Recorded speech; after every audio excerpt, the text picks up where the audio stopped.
The microphone crackled once. Then silence. A crowd of parents in pressed suits and floral dresses held up phones, trying to capture what should have been the proudest moment of my life. Instead, I watched my stepson clear his throat and smirk into the mic. "I want to thank my mom," he said, glancing at Celia, who beamed from the front row like she'd just won something. "And of course, my second dad, Mr. Whitaker.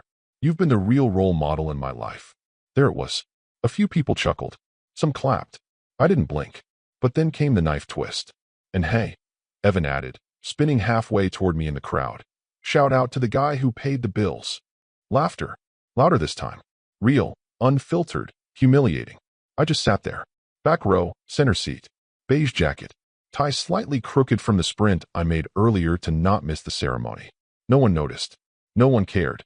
Certainly not the kid I'd raised like my own for 18 years. 18 years. Every orthodontist appointment. Every Friday night flu. Every 3 a.m. nightmare when he was 5 and thought a shadow on the wall was a monster. It was always me. Not Whitaker, with his designer cufflinks and his smug weekly work dinners with my wife. No, it was the man in the back row, in the same shoes he wore when Evan first called him dad. The crowd kept laughing. His friends clapped him on the back as he handed the mic off and made his way down the stage, pumping his fist like he'd just delivered a killer roast. I smiled. Just once. Not with my mouth, not really. More like a twitch in the corner of my eye. The kind of smile people mistake for understanding or humility. But it wasn't that. It was the smile of a man who'd just remembered everything. If you're still listening and you're one of the 90% who haven't subscribed yet, this is your moment. It helps our small team keep bringing you stories like this one. You won't believe how far this one goes. Back to the humiliation. Celia didn't look at me when she returned to her seat beside me. Her phone was already in her hand, typing, probably texting Whitaker. Wasn't that sweet? Maybe a laughing emoji. She didn't even glance at me. "Great speech," I muttered. She tilted her head toward me, half laughing. "Oh, come on, it was a joke. Don't be so dramatic." Joke. That word hit harder than the speech. The ceremony droned on. Honor cords, scholarships, shaking hands with faculty in goofy robes, but I didn't hear a word of it. My ears were buzzing. Not from rage. That would have been easy. No, this was something colder. Quieter. Like hearing the sound of a lock clicking shut behind you. As we filed out into the parking lot, Evan passed me like I was the valet. His friends swarmed him, and Celia was already arm in arm with her co-workers, pointing at Whitaker like he was family. Nobody asked me to take pictures. Nobody handed me a cap or a stole or said, "Get in the photo." I wasn't invisible. I was worse. I was decorative. We got home around 9. I went straight to the garage. Quiet, careful steps, like walking through a church you used to believe in. In the far corner, under a stack of holiday decorations and in used camping gear, sat the black fireproof box I hadn't opened in over a year. I wiped the dust off the top with my sleeve and clicked the lock. Inside, one document folder, one key, and a cashier's check for $250,000 made out to Harvard University. Signed. Certified. Still valid. I stared at the amount. $250,000. Money I'd been socking away since Evan was in 8th grade. Cutting back on everything. My truck, my vacations, my health, frankly. All for a future I thought I was building for someone who respected the foundation under his feet. I took out the check, sat with it in my hand. Then I put it back in the folder, closed the box, locked it, and placed it on the shelf. Not in the corner this time, but in the center. Some things don't need to be burned to be erased. Some things just need to stay sealed. I looked around the garage, taking in all the pieces of my quiet little life. Tools I bought secondhand, shelves I built myself, even the dent in the wall from Evan's failed skateboard stunt. Then I walked back inside. Nobody noticed I was gone. Celia was pouring a glass of wine, laughing at something Whitaker had posted online. Evan was on the couch, texting someone, probably one of the girls who'd cooed at him after the ceremony. I didn't say a word, but something had changed. Quietly, permanently, because while they were celebrating Evan's future, I had just rewritten it. The champagne bottle popped like a gunshot in the dining room, and everyone cheered. Celia clinked glasses with Evan and Whitaker like they were the Three Musketeers, beaming over a crystal centerpiece I'd paid for, but couldn't name. I stood near the back, holding a half-full glass I hadn't sipped. The bubbles fizzed out before I even raised it. To Evan, Whitaker toasted. And to Harvard. Applause. Laughter. Evan did a mock bow, soaking in the glow like he'd built the road he was walking on. He hadn't. I had. 18 years of late nights and early mornings. Lunches packed. Sickness handled. Rent paid. Insurance filed. Tutoring arranged. None of it flashy.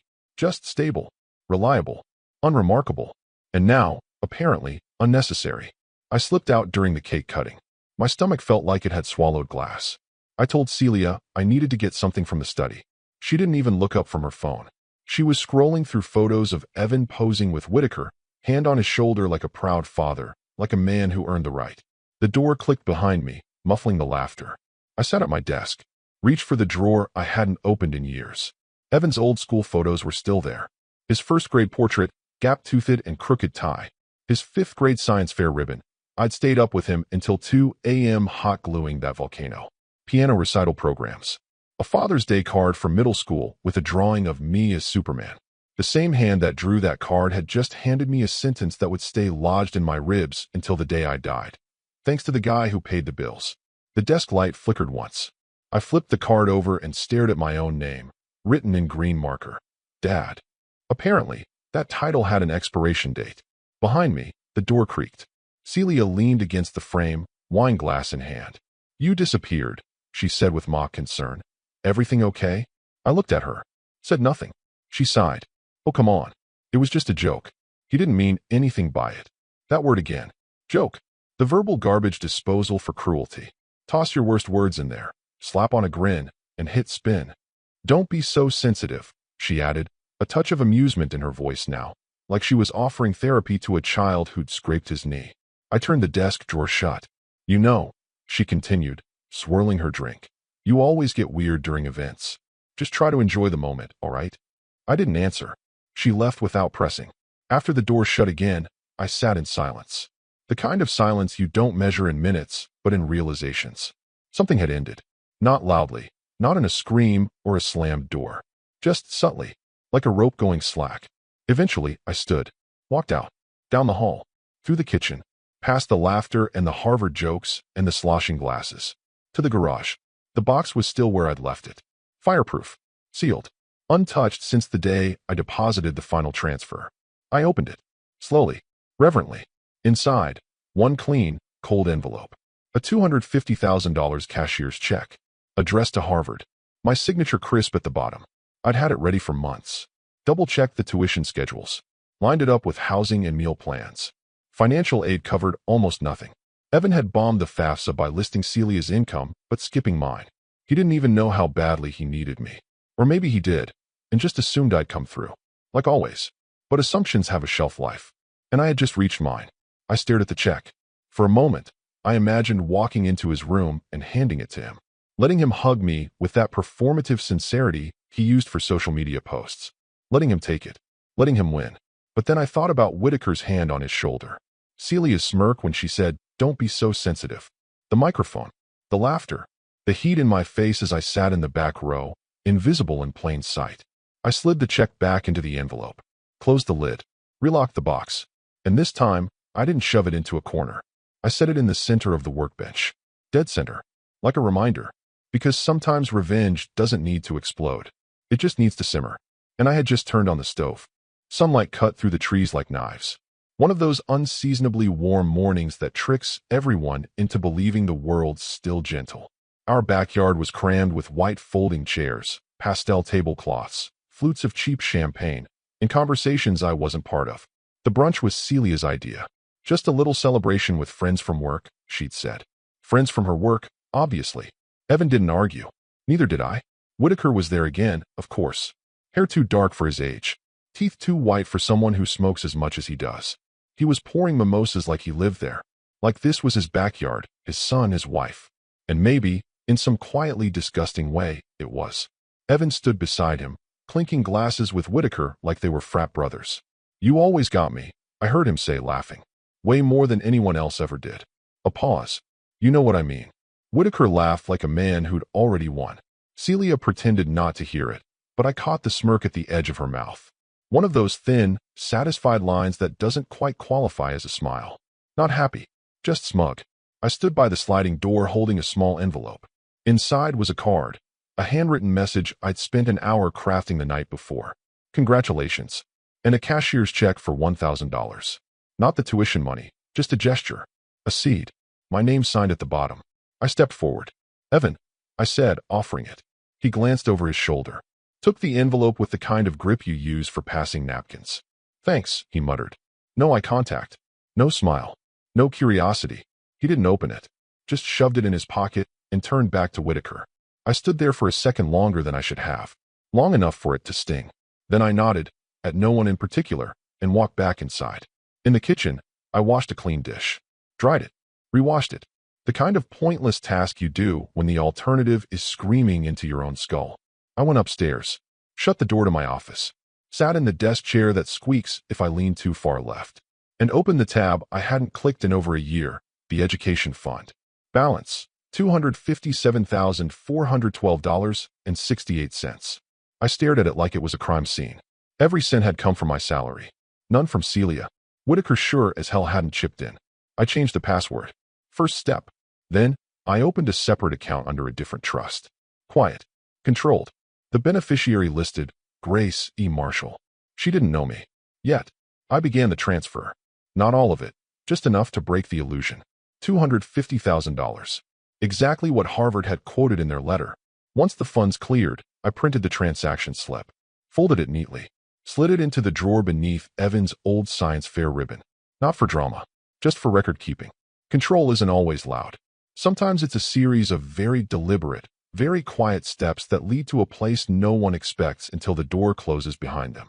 Downstairs, someone popped another bottle. Laughter exploded. I heard Whitaker's voice, something about raising a glass to the next great mind of Harvard. No one raised a glass to me. No one even looked up when I walked out to my car and drove away. I didn't tell Celia I was going to the hardware store. Didn't say I'd be back in an hour. Because I wasn't sure I would be. I sat in the car for a long time, key in the ignition, engine off. Just watching our house from the curb. Watching the silhouettes of people celebrating a version of the world that didn't need me in it. Maybe it never did. But it needed my money. And that part was over. They just didn't know it yet. The office was colder than I remembered. Or maybe I was just finally aware of the temperature now that my blood wasn't boiling every second. I hadn't seen Alan, my estate attorney, in nearly 3 years. Last time we'd spoken, it was to update my living will after Celia and I refinanced the house to help pay for Evan's future. She had insisted. It's not debt, it's investment, she'd chirped. Alan stood when I entered, surprised. Daniel, didn't expect to see you again so soon. I'm redirecting the legacy, I said. That raised an eyebrow. Meaning, I replied calmly. The Harvard Fund is no longer going to Harvard. And definitely not to Evan. Alan blinked once. You're serious? I nodded. Dead. He sat back down. All right, show me what you've got. I slid the folder across the desk.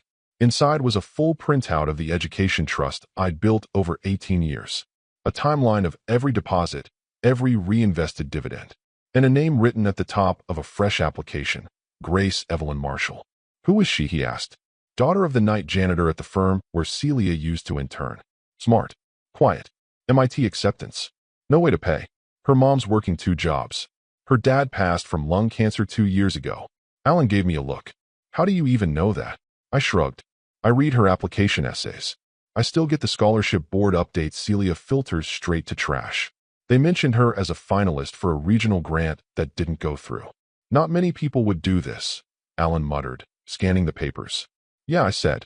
That's kind of the point. We established the scholarship that day, quietly, without press, under a pseudonym.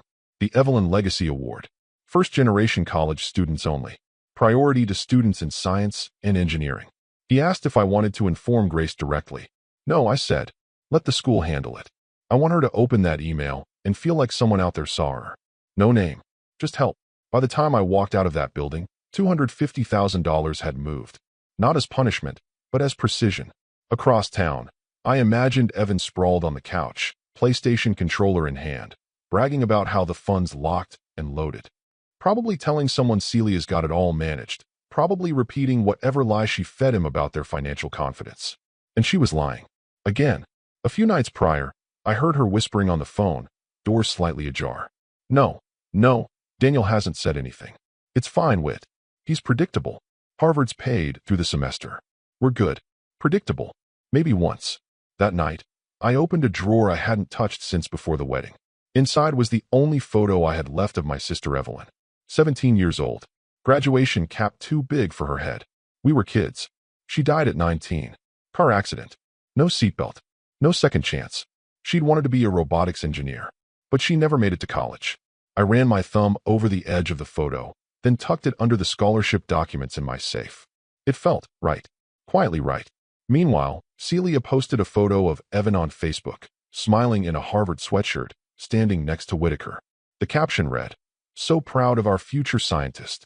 Big brains and bigger hearts run in this family. Blue heart hashtag Harvard-bound hashtag proud mama hashtag blessed." There wasn't a single mention of me. I stared at it for exactly 4 seconds, then closed the app. The next morning, Grace's mother received an email she read 3 times before believing it. A full tuition award. Housing. Meals. Book stipend. Laptop allowance. No strings. Just a sentence at the bottom. This opportunity is made possible by a private donor who believes in your daughter's future. That night, as Celia poured herself another glass of wine and Evan bragged to his friends about joining the Crimson Robotics team in the fall, I sat in my car outside Grace's neighborhood. Not watching. Just remembering what real hope used to look like. The house was old. Faded siding. Rust along the gutter. But the porch light was on. And through the curtain, I saw Grace at the kitchen table, laptop open, reading something with her hand over her mouth. She didn't scream. She didn't dance. She just closed her eyes and smiled. That was all I needed. Celia didn't scream at first. That would come later. Initially, it was a sound closer to an animal catching its paw in a trap. A sharp inhale. A pause. Then the telltale, furious tapping of acrylic nails on a phone screen. I watched from the hallway, out of sight, as she squinted at her laptop and muttered, "That can't be right." It was a Tuesday. Morning light spilled across the kitchen tile. The smell of her burnt espresso still hung in the air. She'd opened her email during breakfast and froze on one line. Final notice, second tuition payment overdue, Harvard University. She stared at it like it was a prank. Refreshed the page. Checked the spam folder. Hit reload again. Then again. System error. She mumbled, like if she repeated it, the server would apologize. Then she called Evan. I heard the speaker click on. "Hey Mom, what's up? Did you get anything from Harvard today?" No. They're saying the second tuition payment is overdue." A pause. Then Evan's voice, more irritated than worried. "Wait, what? I thought Dad already took care of that." "I thought he did too," she snapped, spinning around to grab her phone from the counter. The panic was real now. That desperate, rising realization that maybe, just maybe, the foundation wasn't as solid as she'd assumed. And maybe the man she treated like furniture had just moved the entire floor beneath her. "Call him," Evan said. Maybe he forgot. She rolled her eyes like the idea offended her. "He doesn't forget. Not about money. He's been acting weird, though. Just call him." She did. My phone rang twice before I answered. I was in my office, going over receipts for Grace's laptop fund. "Daniel," Celia said, skipping greetings. "We got an email. From Harvard." I didn't ask what it said. I already knew. She continued, her voice tight. "They're saying the second payment's overdue. You said you handled it." I could hear Evan in the background. "Put him on speaker." She did. Evan spoke first. "Dad, did you forget to send the payment?" I leaned back in my chair and looked out the window at the leaf blower across the street. "Calm." "No," I said. Evan hesitated. "Wait, so you did send it?" "No," I repeated. "I didn't forget." "What?" I finally remembered. Silence. 2 confused breathers on the other end of the line. Then I hung up. No drama. No raised voice. Just a statement. I finally remembered. 5 minutes later, Celia's name lit up my screen again. I ignored it. Then Evan. Then again, Celia. Then unknown. Still ignored. Eventually, the buzzing stopped.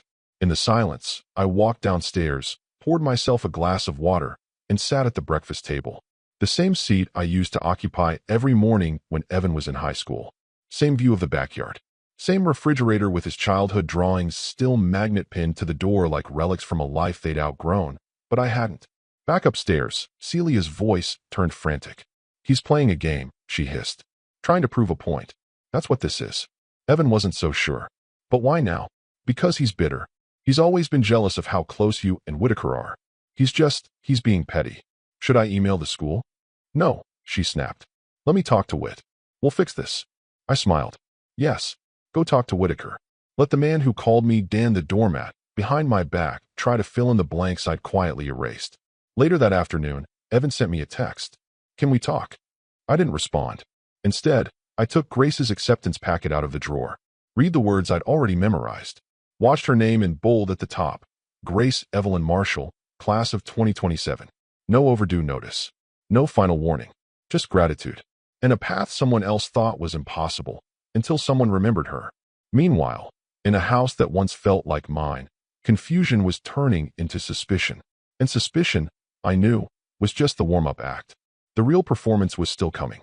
The restaurant they chose was predictable, trendy, overpriced, quiet enough to whisper insults behind polished smiles. Celia texted the address like it was an invitation to a truce. But I knew better. The moment I saw Whitaker already seated at the corner booth, sipping an old-fashioned like a smug little war general, I knew this wasn't peace. It was positioning. "Daniel," Celia said as I approached, voice sweetened with rehearsed concern. "Thank you for coming." Whitaker didn't stand. He just nodded like he was doing me a favor. "Hey, Dan." I took my seat slowly, letting my coat slide off my shoulders like I had all the time in the world. "I did." "They didn't." Celia launched first. "We wanted to clear the air. There's been a misunderstanding." I raised an eyebrow. "Is that what we're calling it now?" "You know Evan didn't mean it," she said, leaning forward. "He was joking. You've been in his life since he was in diapers. You're his dad, Daniel.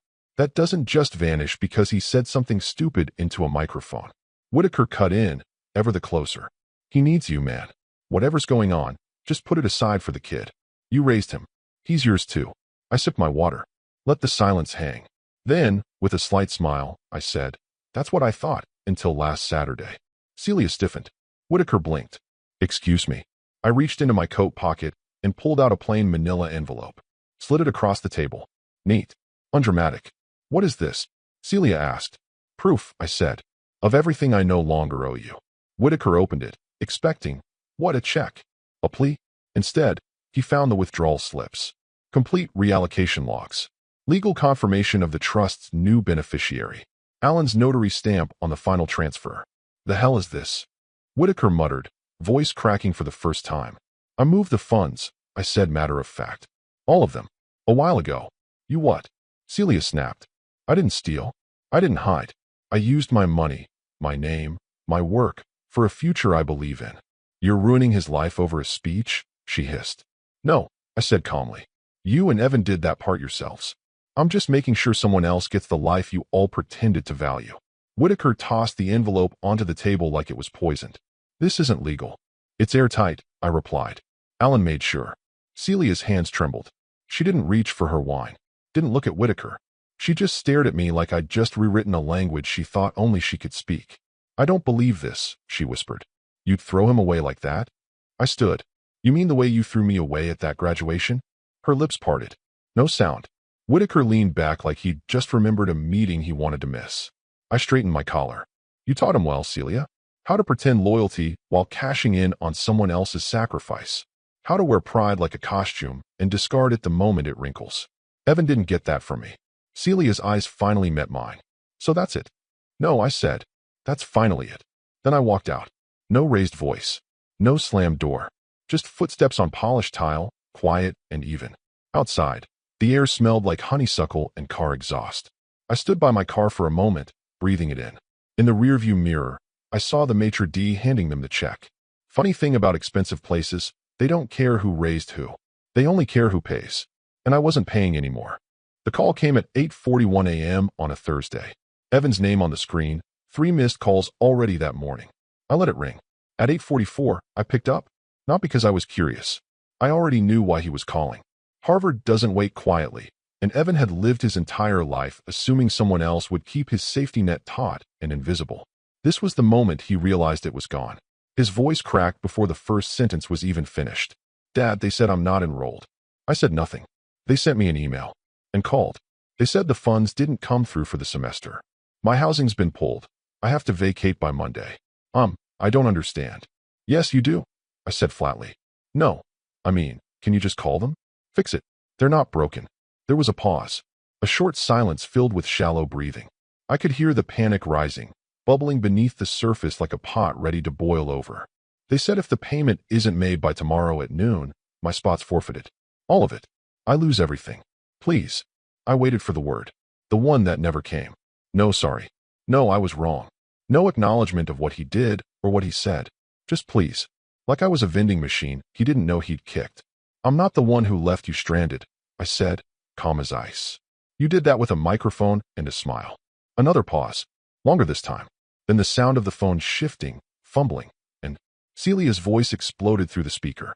Sharp, frantic, unglued. What the hell is wrong with you? He's your son.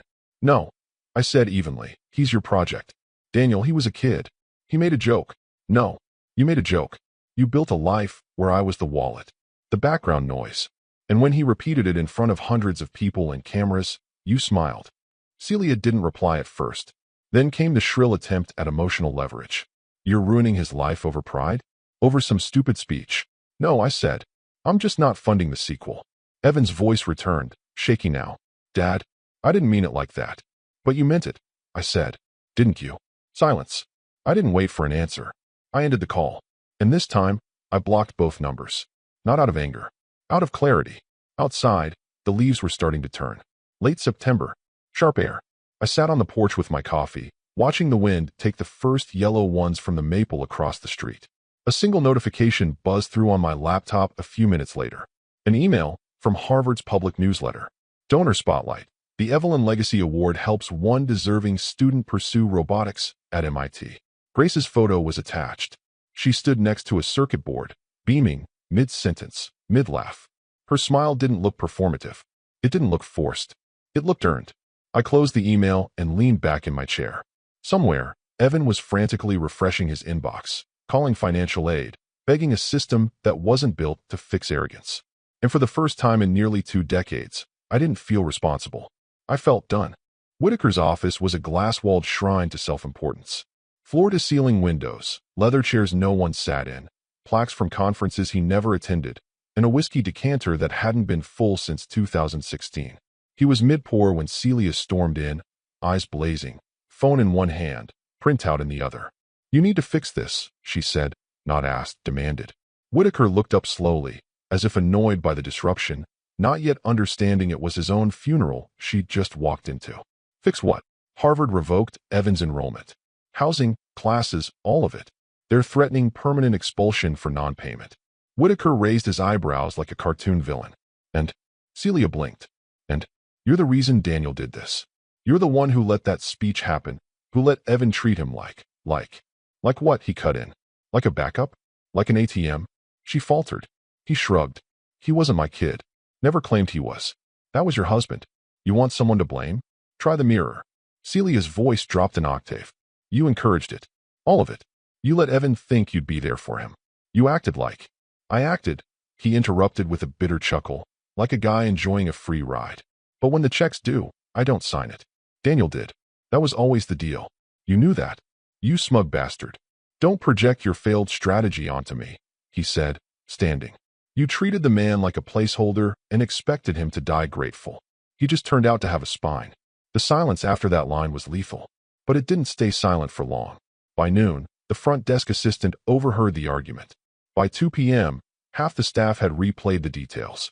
By 3, clients were canceling meetings. Conflict of ethics, one emailed.